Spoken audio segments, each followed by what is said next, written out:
Hello students, நம்ம இன்னைக்கு அக்கவுண்டன்சில first சாப்டர்ல 19th எக்ஸசைஸ் சம் பார்க்கலாம் பாருங்க.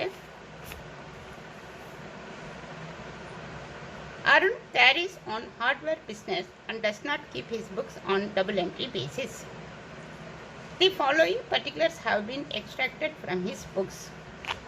Particulars: 31/12/2017, 31/12/2018.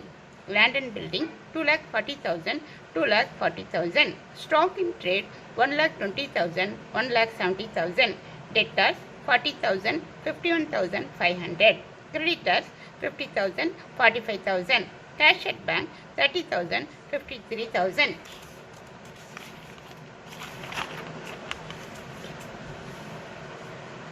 Other information for the year ending 31/12/2018 showed the following: wages 65,000, carries outwards 7,500, sundry expenses 28,000, cash paid to creditors 6 lakhs, drawings 10,000.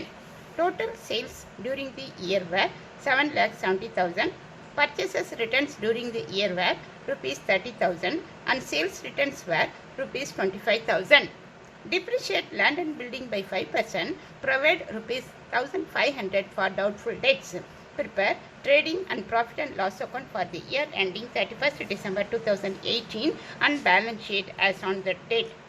என்ன சொல்கிறாங்க, சில particulars கொடுத்துருக்குறாங்க. இந்த பர்டிகுலர்ஸ் பார்த்தீங்கன்னாக்கா 2 பர்டிகுலர்ஸ் கொடுத்துருக்குறாங்க.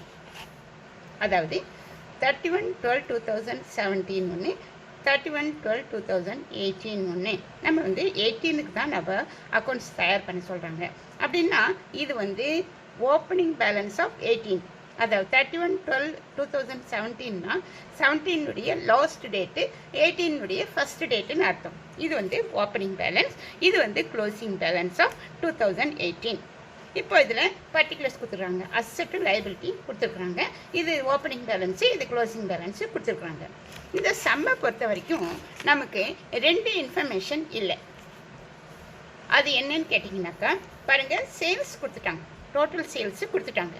பர்ச்சேஸ் ரிட்டர்ன்ஸ் கொடுத்துருக்குறாங்களே தவிர பர்ச்சேசஸ் பற்றி எதுவுமே அவங்க சொல்லலை. அப்போது பர்ச்சேசஸ் நாமளே கண்டுபிடிக்கணும் ஒன்று. இன்னொன்று, ஃபைனல் அக்கௌண்ட்ஸ் போடுறதுக்கு பேலன்ஸ் ஷீட்டுக்கு கேபிட்டல் ஒன்று வேணும். இந்த கேபிட்டலும் இந்த இடத்துல கொடுக்கல. அதனால் 2 அக்கௌண்ட் தயார் பண்ணணும். ஒன்று ஸ்டேட்மெண்ட் ஆஃப் அஃபேர்ஸ்ன்னு சொல்லுவாங்க, அதை ஓப்பனிங் பேலன்ஸ் ஷீட்டுன்னு கூட சொல்லலாம். ஓப்பனிங் பேலன்ஸ் ஷீட்டை தயார் பண்ணி ஓப்பனிங் கேபிட்டலை நம்ம தயார் பண்ணிக்கணும். இன்னொன்று, டோட்டல் கிரெடிட்டர்ஸ் அக்கௌண்ட் தயார் பண்ணி நம்ம கிரெடிட் பர்ச்சேசஸ் கண்டுபிடிக்கணும். இது 2 கண்டுபிடிச்சதுக்கு அப்புறம் தான் ஃபைனல் அக்கௌண்ட்ஸ் போட முடியும். அது எப்படி கண்டுபிடிக்கிறது அப்படின்றது பாருங்கள். இது 19th sum. In the books of Arun, statement of affairs as on 1st January 2018. இதில் ஓப்பனிங் பேலன்ஸ் சொல்லுவாங்கன்னு சொன்னேன் இல்லையா? இந்த ஓப்பனிங் பேலன்ஸில், ஓப்பனிங் பேலன்ஸ் ஷீட்டில் ஓப்பனிங் பேலன்ஸ் வச்சு தயார் பண்ணணும். அதாவது பாருங்கள், இது ஓப்பனிங் இன்ஃபர்மேஷன். இதில் எது அசெட் எது லைபிலிட்டின்னு பிரித்து தனியாக பிரித்து போடணும். Land and building asset, stock in trade asset, debtors asset, creditors liability, cash at bank asset. இப்போ பாருங்கள், அசெட்லாம் அசெட் சைடில் போடுங்க.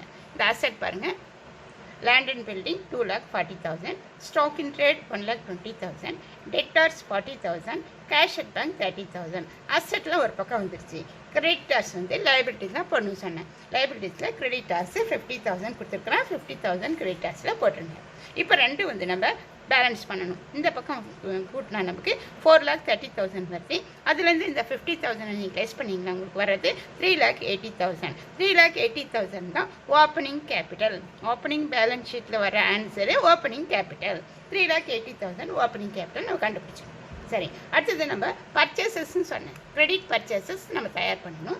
அதுக்கு டோட்டல் கிரெடிட்டர்ஸ் அக்கௌண்ட்டை தயார் பண்ணணும். ஏற்கனவே நான் சொல்லியிருக்கிறேன், opening balance of creditors, closing balance of creditors. அதாவது கிரெடிட் சைடில் ஓப்பனிங் பேலன்ஸும் டெபிட் சைடில் க்ளோசிங் பேலன்ஸ் ஆஃப் கிரெடிட்டர்ஸ் வரணும்.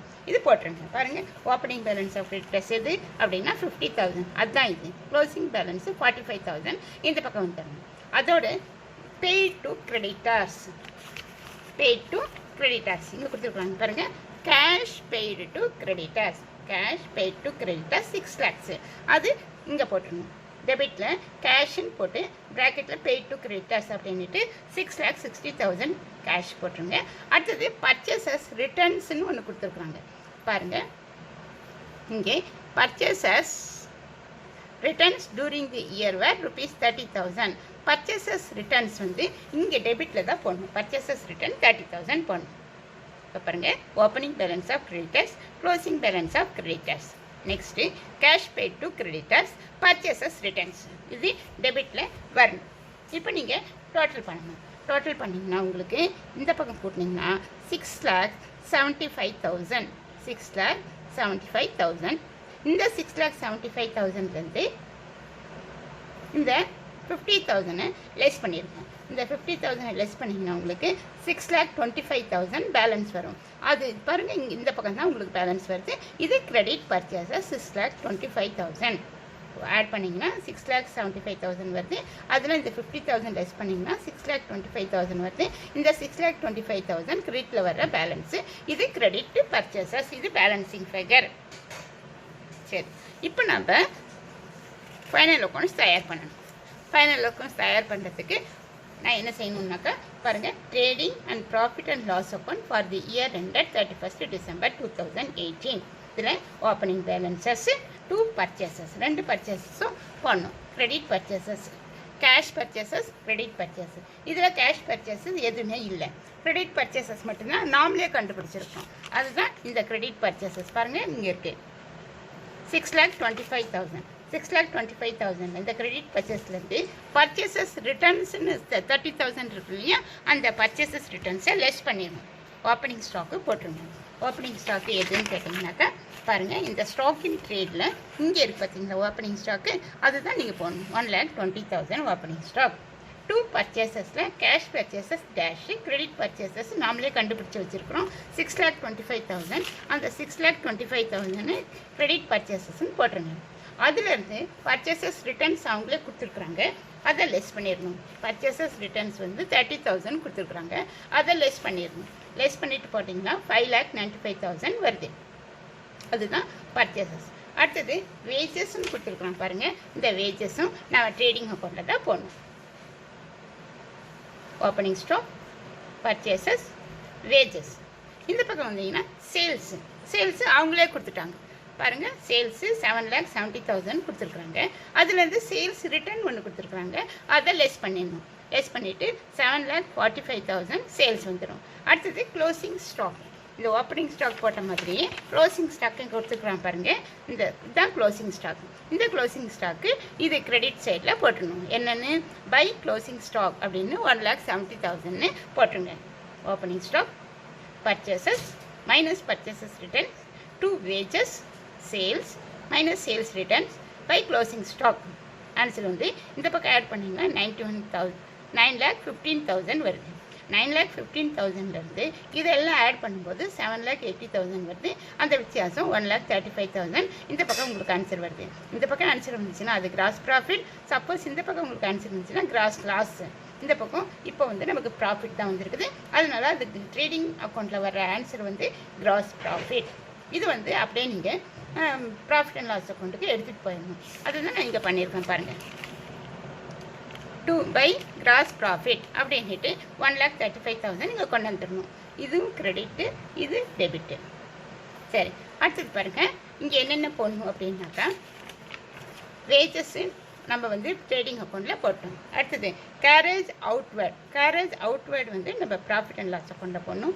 சன்ட்ரி எக்ஸ்பென்சஸும் அங்கே தான் போடணும். அதுதான் நீங்கள் போட்டுக்குவேன். 2 கேரேஜ் அவுட்வேர்ட் 7,05,000. Sundry expenses 28,000. இந்த 28,000 இங்கே போட்டுருணும். அடுத்தது இங்கே சொல்கிறான் பாருங்கள், டிப்ரிஷியேட் லேண்ட் அண்ட் பில்டிங் 5% அப்படின்னு. அந்த லேண்ட் அண்ட் பில்டிங்க்கு 5% நீங்கள் டிப்ரிஷியேஷன் கேல்குலேட் பண்ணணும். லேண்ட் அண்ட் பில்டிங் எவ்வளோ கொடுத்துருக்காங்க இங்கே பாருங்கள். லேண்ட் அண்ட் பில்டிங் வந்து 2,40,000 கொடுத்துருக்குறாங்க. ரெண்டும் ஒன்றா தான் இருக்குது. அதனால் இந்த 2,40,000க்கு 5% கால்குலேட் பண்ணணும். அதாவது 100க்கு 5னாக்கா 2,40,000க்கு எவ்வளோ அப்படின்னாக்கா உங்களுக்கு வர்றது 12,000 வருது. அந்த 12,000 தான் டிப்ரிஷியேஷன் போட்டணும். டிப்ரிஷியேஷன் ப்ராக்கெட்டில் on land and building at 5% 12,000 போட்டுருங்க. அடுத்தது பாருங்கள், ப்ரொவைட் 1500 ஃபார் டவுட்ஃபுல் டெட்ஸ். இது வந்து டெட்டார்ஸில் நம்ம கால்குலேட் பண்ண வேண்டியது. இது அவங்களே கொடுத்துட்டாங்க, 1500 கொடுத்துட்டாங்க. இது ப்ரொவிஷன் ஃபார் டவுட்ஃபுல் டெட்ஸ்ன்னு போட்டு ப்ராஃபிட் அண்ட் லாஸ் அக்கௌண்ட்டில் போட்டணும். டு ப்ரொவிஷன் ஃபார் டவுட்ஃபுல் டெட்ஸ்ன்னு 1500 இங்கே அப்படியே கொடுத்துட்டாங்க, அதை அப்படியே போட்டுக்கணும். இது carriage outwards, sundry expenses, depreciation, provision for doubtful debts எல்லாமே போட்டுருணும். அடுத்தது இது அப்படியே 1,35,000 இங்கே வருது. இந்த 1,35,000லேருந்து இதெல்லாம் ஆட் பண்ணிங்கன்னா உங்களுக்கு 49,000 லெஸ் பண்ணிங்கன்னா 86,000 வருது. இந்த 86,000 நெட் ப்ராஃபிட், இது பேலன்ஸ் ஷீட்டுக்கு எடுத்துகிட்டு போகணும். டு நெட் ப்ராஃபிட்னு 86,000 போட்டணும். அடுத்தது பேலன்ஸ் ஷீட் பண்ணணும். Balance sheet as on 31st December 2018. இந்த பக்கம் அசெட்டு, இது லைபிலிட்டி. அசெட்டில் என்னென்ன வரும் அப்படின்னு இப்போ பார்ப்போம். பாருங்கள், அசெட்லாம் இது பாருங்கள். இந்த பேலன்ஸ் ஷீட்டில் இது ஃபைனல், இது எண்டிங் க்ளோசிங் பேலன்ஸ் ஷீட்டு. இப்போ இது வந்து மறந்துடணும், இதை மட்டும் தான் நீங்கள் எடுத்துக்கணும். லேண்ட் அண்ட் பில்டிங் இருக்கு இல்லையா, லேண்ட் அண்ட் பில்டிங் 2,40,000 இருக்குது. இதிலேருந்து நம்ம டிப்ரிசியேஷன் 12,000 கண்டுபிடிச்சி நம்ம ப்ராஃபிட் அண்ட் லாஸ் அக்கௌண்ட்டில் போட்டோம் இல்லையா. பாருங்கள், இந்த 12,000 லேண்ட் அண்ட் பில்டிங்க்கு டிப்ரிசியேஷன் கண்டுபிடிச்சோம் இல்லையா, அது லெஸ் பண்ணிடணும். மைனஸ் டிப்ரிசியேஷன் 5%, 12,000 கண்டுபிடிச்சி நம்ம ப்ராஃபிட் அண்ட் லாஸ் அக்கௌண்ட்டில் போட்டோம். இப்போ நம்ம அந்த பர்டிகுலர் அசெட்லேருந்து லெஸ் பண்ணி காட்டணும். 2,40,000 மைனஸ் 12,000, இது 2,28,000 லெஸ் பண்ணிங்கன்னா 2,28,000 வருது. அடுத்தது க்ளோசிங் ஸ்டாக் வரும். க்ளோசிங் ஸ்டாக்கில் பாருங்கள், இது ஓப்பனிங் ஸ்டாக்கு, இது க்ளோசிங் ஸ்டாக். இதுதான் நம்ம போடணும். 1,70,000 க்ளோசிங் ஸ்டாக் போட்டணும். அடுத்தது டெட்டர்ஸ் கொடுத்துருக்காங்க 51,500. இந்த 51,500 போட்டுட்டு ப்ரொவிஷன் ஃபார் டவுட்ஃபுல் டெட்ஸ் நம்ம ப்ராஃபிட் அண்ட் லாஸ் அக்கௌண்ட்டில் போட்டோம். அவங்களே கொடுத்துருக்குறாங்க 1,500. அதை லெஸ் பண்ணிடணும். லெஸ் பண்ணி 50,000 போட்டுருங்க. Cash at bank. அடுத்தது கேஷ் அட் பேங்க் பாருங்கள், கொடுத்துருக்காங்க. Cash at bank closing balance தான் போடணும் 53,000. அதாவது land and building 2,40,000 minus 12,000, 2,28,000. Closing stock 1,70,000. Debtors 51,500 minus provision for doubtful debts 1,500, 50,000. Cash at bank 53,000. இந்த பக்கம் வந்தீங்கன்னாக்கா நமக்கு லைபிலிட்டிஸ் என்னென்ன போடணும்னா கேபிட்டல் நாம் கண்டுபிடிச்சி வச்சுருக்கிறோம். பாருங்கள், ஓப்பனிங் பேலன்ஸ் ஷீட்டில் ஒரு கேபிட்டல் கண்டுபிடிச்சி வச்சுருக்கோம் 3,80,000. அதுதான் இங்கே போட்டுருக்கோம். Capital 3,80,000. Net profit and loss அக்கௌண்ட்டில் நம்ம கண்டுபிடிச்சி வச்சுருக்கிற நெட் ப்ராஃபிட் 86,000 ஆட் பண்ணிக்கணும். Capital plus net profit minus drawings, இது ஒரு ஃபார்முலா மாதிரி தான். கேபிட்டலோட நெட் ப்ராஃபிட் ஆட் பண்ணி ட்ராயிங்ஸை லெஸ் பண்ணணும். அந்த ரெண்டும் ஆட் பண்ணிங்கன்னா 4,66,000. இதுலேருந்து 10,000 நீங்கள் லெஸ் பண்ணிங்கன்னா 4,56,000. நெக்ஸ்ட்டு கிரெடிட்டர்ஸ் கொடுத்துருக்காங்க. க்ளோசிங் கிரெடிட்டர்ஸ் 45,000 கிரெடிட்டர்ஸ் போட்டுடணும். Capital plus net profit minus drawings is equal to 4,56,000. Creditors, இது க்ளோசிங் கிரெடிட்டர்ஸ் 45,000 ஆட் பண்ணிங்கன்னா 5,00,000. இதுவும் 5,00,000. இந்த பக்கம் அசெட்டு, இந்த பக்கம் லைபிலிட்டி. அசெட்டில் டிப்ரிசியேஷனும் ப்ரொவிஷன் ஃபார் டவுட்ஃபுல் டெட்ஸும் லெஸ் பண்ணி காட்டணும். Cash at bank closing balance தான் காட்டணும். இதை ஆட் பண்ணி போட்டோம்னா அவ்வளோதான். இது சம் டேலி ஆகிடுச்சு. அவ்வளோதான் இந்த சம்மு. அடுத்த சம் இதில் 20 மட்டும் தான் இருக்குது. அது நெக்ஸ்ட் வீடியோவில் போடுறேன். நன்றி, வணக்கம்.